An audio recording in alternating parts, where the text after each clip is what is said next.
এবারের ভিডিওতে আমরা কুয়াকাটা সামুদ্রিক মাছের স্বাদ উপভোগ করব। সাগরের চারপাশে মনোরম সৌন্দর্য আর এখানকার মাছের স্বাদ আর চারপাশে প্রকৃতির নতুন সাজ সবকিছু মিলে খুবই উপভোগ্য কিছু সময় আমরা পার করব সবাই ইনশাল্লাহ। সমুদ্র তীর ঘেরা অনেকগুলো দোকানের মধ্যে থেকে আমরা মাছ দামাদামি করে কিনব।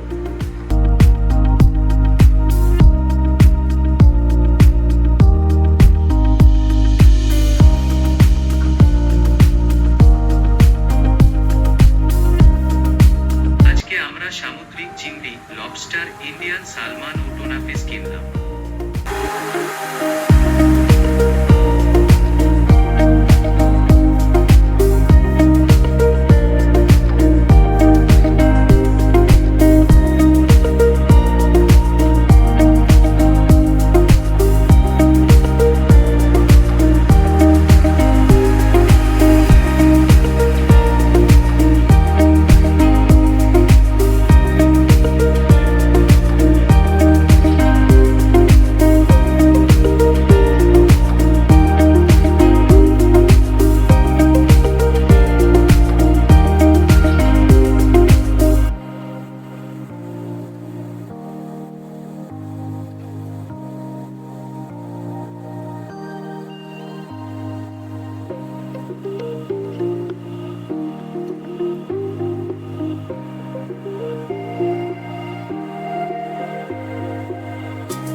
আর খাবারগুলি খুবই সুন্দরভাবে পরিবেশন করা হয়েছে।